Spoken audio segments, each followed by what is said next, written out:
بيكو، ده بودكاست نقطة نور ومعاكم نرمين كامل.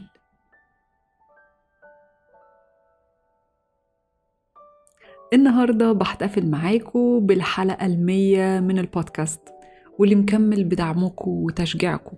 بشكركم لأنكم شركائي في الرحلة دي مش بس فيها بعمل حلقات، لكن بشارك معاكم أي حاجة بجربها وبتفيدني، وبحاول دايما يكون المحتوى مفيد واللي بيسمع الحلقات يطلع منها بأي حاجة كويسة.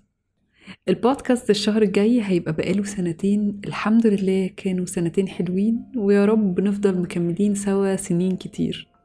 بشكر كل الناس اللي بتبعتلي وبتتواصل معايا، شكرا على الكلام الجميل اللي دايما بيأثر فيا وبيشجعني اني اكمل. وبالمناسبة دي الحلقة الجاية هتكون إجابات للأسئلة، لو حد عنده أي استفسار أو سؤال عن حاجة عايز يعرف عنها أو حابب نتكلم فيها، ممكن تبعتولي على أي منصة بتسمعوني عليها، على سبوتيفاي أو على إنستجرام أو على صفحة البودكاست على الفيسبوك. شكرا بجد ليكو، وتعالوا النهاردة نتكلم عن الكومفورت زون أو منطقة الراحة وإزاي نقدر نخرج منها. في منطقة الراحة بتاعتنا الحياة بتبقى أمان ومألوفة، أوقات كتير بيبقى صعب علينا نلاقي الدافع علشان نخرج منها، مجرد التفكير في الموضوع بيبقى حاجة صعبة. بس كل ما بنفضل مكملين في منطقة الراحة، كل ما بنضيع فرص أكتر إننا نعيش حياة مختلفة ونوصل لأحلامنا. إنك تتعلم إزاي تخرج من منطقة الراحة بتاعتك بيحتاج قوة إرادة وتغيير في طريقة التفكير. كل خطوة بتاخدها علشان توسع منطقة الراحة بتاعتك بتزود فرص النمو الشخصي والتطور والنجاح. فتعالوا نعرف يعني إيه منطقة الراحة وليه بنلاقي صعوبة في إننا نسيبها، وطبعا الخطوات اللي نقدر نعملها علشان نخرج من العلبة اللي محبوسين فيها دي ونعرف قدراتنا الحقيقية. في الأول خلينا نعرف يعني إيه كومفورت زون أو منطقة الراحة. منطقة الراحة هي حالة نفسية بيحس فيها الشخص بالراحة لأنه مش بيتعرض لأي اختبار. جوه منطقة الراحة الناس عادة مش بيجربوا حاجات جديدة أو يواجهوا أي تحديات، بيعملوا بس الحاجات اللي متعودين عليها، وده بيخليهم يحسوا إنهم مسيطرين على حياتهم بشكل ما. الناس بيفضلوا في منطقة الراحة بتاعتهم علشان يتجنبوا أي مشاعر قلق أو توتر أو ألم. أي حاجة بره منطقة الراحة بتخلق حالة من عدم اليقين، وعدم اليقين ده بيخلينا نحس بالقلق، وطبيعة البني آدمين إنهم مبرمجين على تجنب المشاعر دي، وده بيخليهم مترددين في إنهم يخرجوا من منطقة الراحة بتاعتهم. ما هو لو الواحد في أمان ومش قلقان في المنطقة بتاعته، ليه يخرج منها أصلاً؟ على قد ما المنطقة الآمنة دي مريحة جداً، إلا إنها بتمنع الناس من النمو الشخصي ومن إنهم يعملوا الحاجات اللي عايزينها بس ما عندهمش الشجاعة إنهم يعملوها. مثلاً إنك تفضل في شغلانة مش مريحة لسنين بيخليك تحس بالإرهاق وعدم الاهتمام، ومع ذلك بقت هي منطقة الراحة بتاعتك. انت عارف انك تقدر تحقق اكتر، لكن المغامرة وتحدي انك تخرج بره المنطقة دي بيخوفك لانه فيه عدم يقين. فبيجي هنا سؤال مهم، طالما الواحد مش مبسوط واحلامه كلها بره منطقة الراحة دي، ليه صعب تسيب منطقة الراحة بتاعتك؟ في 3 أسباب ممكن تخليك خايف تطلع بره الكومفورت زون، هما الخوف من المجهول، الراحة في الروتين، العقلية والعادات الثابتة. فخلينا نشرح أكتر كل نقطة فيهم. أول حاجة الخوف وعدم اليقين. في منطقة الراحة بتاعتك كل حاجة متوقعة، وده بيخليك تحس بالأمان. مثلا انت عارف بالظبط ايه اللي هيحصل لما هتاخد نفس الطريق للشغل كل يوم، هتشوف ايه وهتقابل ايه. لما بتفكر تسيب منطقة الراحة بتاعتك أو توسعها بتواجه المجهول ومش عارف هيحصل ايه أصلا. ووفقا لعلم النفس عدم اليقين ده بيساوي الخطر، وده بيخليك تخاف فبتفضل مكمل في مكانك. علشان كده حتى لو خدتك الحماسة في مرة وبدأت تطلع بره منطقة الراحة بتاعتك شوية، الخوف بيمنعك إنك تكمل. مثلا ممكن تتردد إنك تغير كاريرك أو وظيفتك بسبب الخوف من الفشل. الخوف من المجهول هو أكبر سبب بيخلينا نفضل جوه منطقة الراحة بتاعتنا. تاني حاجة إغراء الراحة. حتى لو عايزين نتطور ونوصل لأهدافنا اللي هي أكيد بره منطقة الراحة دي، جاذبية الراحة قوية لأنها أمان وسهلة، طبيعي إن الناس يحبوا يفضلوا فيها. بس إنك تفضل هناك يعني إنك مش هتتقدم ولا تتطور أبدا. وزي ما وضحت الدكتورة مارجي وورل لمجلة فوربس، التطور والراحة ما ينفعش يركبوا نفس العربية. وبتوضح وبتقول إننا غالبا بننسى مخاطر عدم المخاطرة. يعني أنت بتخاطر إنك تفقد الحياة اللي ممكن تعيشها. تالت حاجة العقلية الثابتة. لما يكون عندك عقلية ثابتة بتقنع نفسك إنك ما عندكش المهارات اللي تخليك تعمل حاجة معينة، وده بيخلي ما عندكش الحافز إنك تدور على الفرص اللي فيها تحدي أو تتعلم حاجة جديدة. فساعتها بدل ما تحاول بتستخدم مهاراتك كعذر علشان تفضل في منطقة الراحة، وبتقول حاجات زي مش بعرف أعمل ده أو ده مش شغلتي. العقلية دي بقى بتخليك محبوس في منطقة الراحة علشان تتجنب المخاطر واحتمالية الفشل. وأخيراً العادات الثابتة. تغيير أي سلوك مش سهل لأن عاداتنا ثابتة.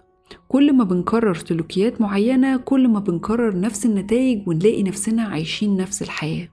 وحتى لو جينا في يوم وحبينا نضيف حاجة كويسة في الروتين بتاعنا، ممكن عاداتنا التانية الثابتة تمنعنا إننا نحقق ده.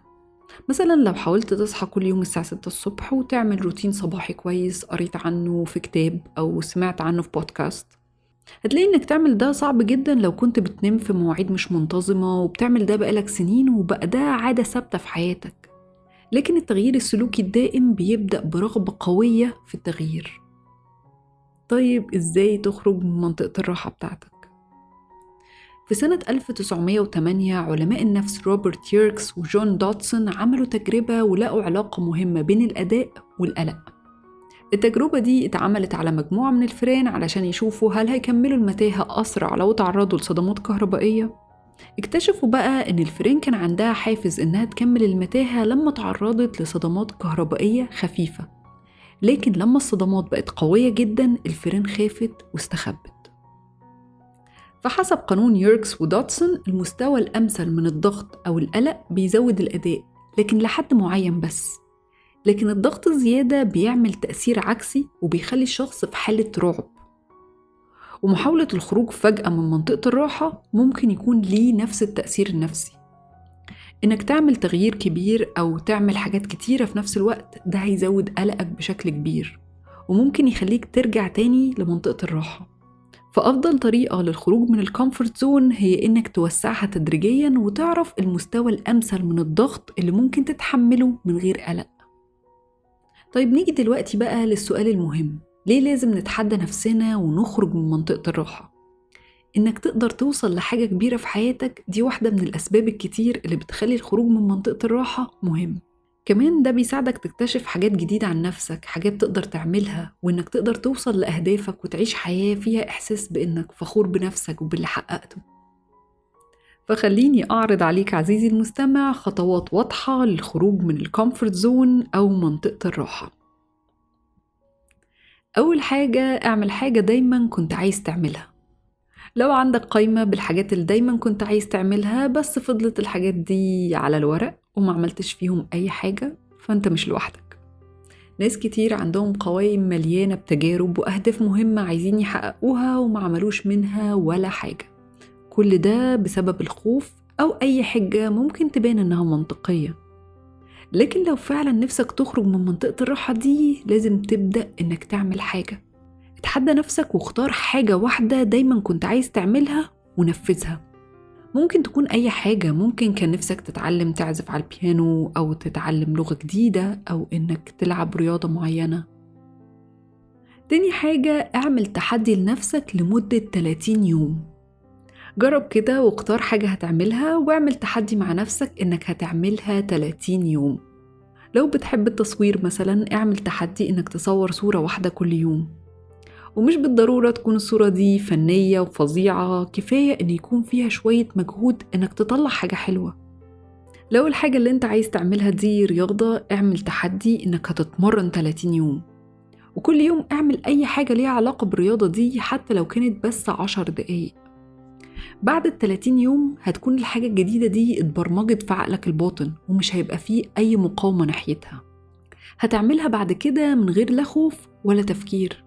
هتلاقي بعد كده الحاجة اللي كانت في يوم بره منطقة الأمان بتاعتك بقت جزء من حياتك. تالت حاجة، غير روتينك. الروتين المبني على العادات الكويسة بيدي الناس استقرار وبيساعدهم ينجزوا حاجات أكتر، لكن لما الشخص يلتزم بروتينه بشكل كبير زيادة عن اللزوم بيبدأ يحس إنه شغال على الأوتو بايلوت. إنك تغير روتينك وتحط فيه حاجة جديدة مختلفة دي طريقة سهلة للخروج من حالة الملل. مثلا لو بتذاكر في البيت كل يوم غير روتينك وحاول تذاكر في كافيه أو مكان مختلف في البيت كم مرة في الأسبوع. لو متعود تخرج في مكان معين غير وشوف مكان جديد ما فكرتش فيه قبل كده.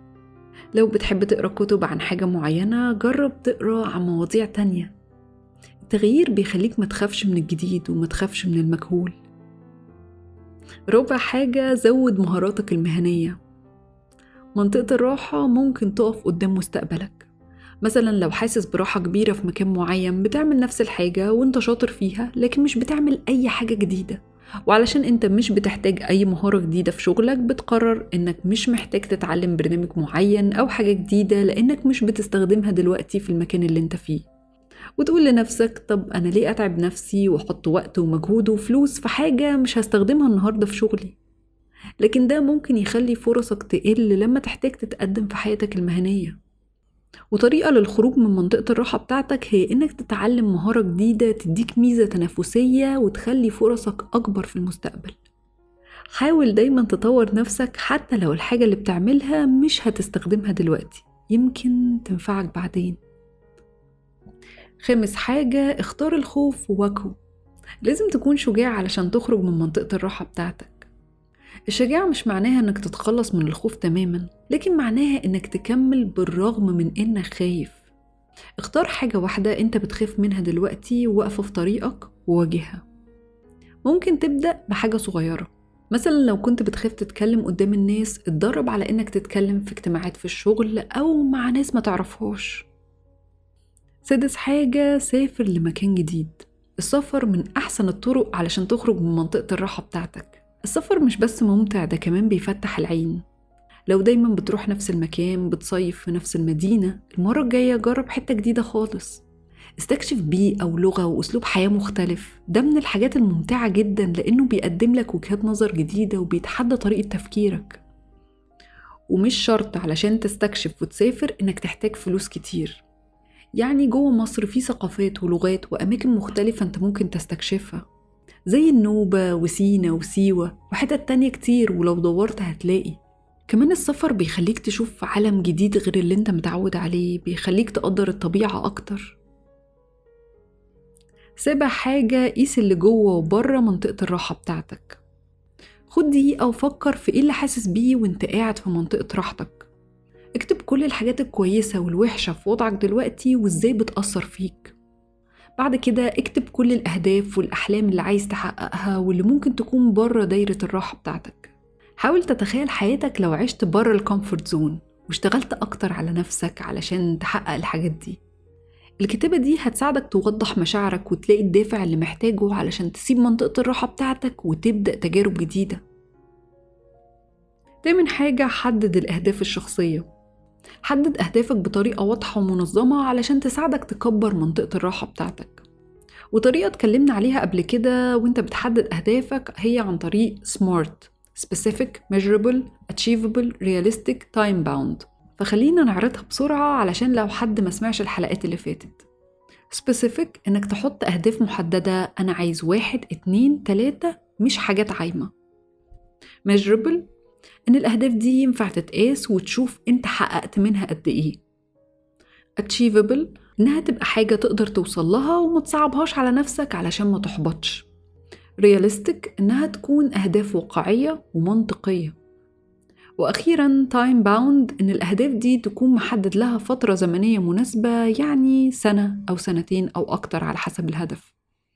وعلشان نلخص كل اللي فات ده في مثال واضح، إنك لو بتحلم إنك تعمل ماجستير في 5 سنين، ده هدف واضح ومنطقي وله فترة زمنية وهيفيدك في حياتك المهنية. حدد أهدافك بوضوح واكتبها وحدد إزاي هتستفيد من كل هدف. الأهداف دي هتوجهك وتساعدك تشوف مستقبلك بوضوح وتصمم حياتك بطريقة تخليك واثق إنك هتوصل لهدفك. 9 حاجة خطوة واحدة في كل مرة. ممكن يكون خروجك من منطقة الراحة حاجة صعبة، وممكن ده يخليك تفكر 1000 مرة قبل ما تبدأ، وكتر التفكير ده اللي ممكن يخليك تتردد وتأجل. لكن المهم إنك تبدأ، تاخد بس خطوة واحدة مهما كانت صغيرة. ما تستناش الوقت المناسب علشان تبدأ، وزي ما قال الفيلسوف الصيني طريق ال1000 ميل بيبدأ بخطوة، كل خطوة هتاخدها هتقربك أكتر لهدفك. 10 حاجة، اعرف انت تقدر تتحمل قد ايه. زي ما بيعملوا كده في التجارب العلمية ويشوفوا قدرة احتمال حاجة معينة وبتتكسر تحت أنهي ضغط، انت كمان لازم تعرف انت بتقدر تتحمل قد ايه وما تشيلش فوق طاقتك. لو كنت شايف انك مش قد المخاطر الكبيرة، ابدأ بحاجات صغيرة. يعني لو هدفك تكون ليك شبكة معارف مهنية كبيرة وده هيساعدك في شغلك بعد كده، يمكن تلاقي فكرة انك تحضر مؤتمر او حدث فيه تواصل كبير تكون مرعبة شوية في الاول، بس ممكن بدل ده انك تبدأ بطريقة اسهل ليك، زي ان يكون ليك تواجد على مواقع التواصل زي لينكد ان، وتشوف شخص ممكن يفيدك في شغلك وتبدأ تتواصل معاه، تبعتله عن شغلك الCV بتاعك. لما تلاقي الطريقة المناسبة اللي تقدر تتحدى بيها نفسك من غير ما تتحمل فوق طاقتها، ده ممكن يفرق معاك كتير. الخطوات التدريجية دي هتساعدك تزود قدرتك على إنك تتحمل زيادة مع الوقت وتبني ثقتك بنفسك. رقم 11، العقلية الإيجابية. لما تفكر تخرج من منطقة الراحة بتاعتك، طريقة تفكيرك ونظرتك للحياة بتبقى حاجة مهمة وبتحدد خطواتك، ومهم هنا جدا إن يكون عندك عقلية إيجابية. العقلية الإيجابية يعني إنك تشوف كل حاجة في الحياة بتفاؤل وتتعامل معاها بعملية من غير دراما. وفي 5 حاجات ممكن تعملهم علشان تحافظ على العقلية الإيجابية. أول حاجة، افهم إنك بشر وممكن تغلط وده عادي. تاني حاجة، شوف التحديات على إنها فرص للنجاح. تالت حاجة، حط أهداف كبيرة واحلم بره الصندوق. رابع حاجة، كل مرة تفشل فيها شوفها على إنها فرصة إنك تتعلم. خامس حاجة، واجه الأفكار السلبية واشتغل على إنك تبقى متفائل أكتر. وأخيراً الحاجة رقم 12 علشان تقدر تخرج بره الكومفورت زون، هي إنك تقضي وقت أكتر مع الناس اللي بيفكروا زيك. دور على الناس اللي عندهم عقلية إيجابية وبيطوروا من نفسهم دايماً. ممكن يكونوا أصحابك أو ناس بتاخد منهم نصيحة، أو زمايلك الكويسين في الشغل اللي دايماً بيتعلموا حاجات جديدة وبيعدوا التحديات وماشيين لقدام حتى لو وقعوا. قضي معاهم وقت أكتر، خد منهم نصايح، حاول تقلد الصفات اللي بتعجبك فيهم. إن يكون ليك دايرة دعم ده بيخلي خروجك من منطقة الراحة بتاعتك أسهل بكتير من إنك تعمل كده لوحدك. طب يا ترى حياتك هتتغير إزاي لما هتعمل كل الحاجات اللي فاتت دي؟ إيه اللي بيحصل لما تخرج من منطقة الراحة بتاعتك؟ في حاجات كتير هتتغير لما هتسيب الكومفورت زون، فخليني أعرض عليك عزيزي المستمع شوية حاجات حلوة هتشوفها في حياتك لما تقرر إنك تسيب منطقة الراحة. أول حاجة، زيادة المرونة. أثبتت الأبحاث إن المرونة دي قوة داخلية جوانا وممكن نتعلمها. كل ما تتوسع وتطلع بره منطقة راحتك، كل ما بتبني عضلات المرونة عندك. لما تتقبل المواقف المش مريحة بتبني جواك قوة، وده بيساعدك بعد كده إنك تتغلب على المشاكل في حياتك الشخصية والعملية بكل سهولة وتفاؤل. ولأن التغيير وعدم اليقين هيحصلوا في حياتك طول ما انت عايش، سواء بإرادتك أو من غير إرادتك، فهيبقى إنك تتعلم إزاي تتعامل معاهم مهارة مهمة جدا. تاني حاجة، تحقيق الذات. زي ما بيقول دكتور إبراهام مازلو في تسلسل الاحتياجات بتاعته، إن تحقيق الذات ده بيبقى احتياجنا إننا نحقق كل حاجة ممكن نوصل لها. ده عبارة عن عملية النمو الشخصي وتطوير القدرات علشان نوصل لأقصى حاجة ممكن نوصل لها في الحياة. لو فضلت في منطقة راحتك هتفوتك الفرصة إنك تعرف أنت تقدر تعمل إيه بجد. لما هتتغلب على الخوف الأولاني إنك تخرج من دايرة الراحة، ابدأ اتحدى نفسك، اعمل حاجة جديدة وما تخافش، دور على فرص تتعلم بيها. لازم نعتبر تحقيق الذات ده رحلة مستمرة، مش مجرد هدف نوصل له كده وخلاص. تالت حاجة، الثقة بالنفس. الثقة بالنفس بتبقى مرتبطة بمنطقة الراحة بتاعتنا، مرتبطة بالحاجات اللي عارفينها كويس. لكن أي حاجة بره الدايرة دي ما بيبقاش عندنا أي ثقة إننا هنقدر نعملها. يعني لو كانت دايرة الراحة بتاعتك صغيرة، هتكون ثقتك في نفسك وقدراتك قليلة. كل ما هتواجه مخاوفك وتتحداها أكتر، هتزيد ثقتك في نفسك. على سبيل المثال، لما هتواجه خوفك من إنك تتكلم قدام الناس، ده هيزيد ثقتك في نفسك بطريقتين. أولاً، هتبقى شخص متكلم كده وواثق في نفسه، والحاجة التانية هتبقى فخور بنفسك وبالحاجات اللي قدرت تحققها.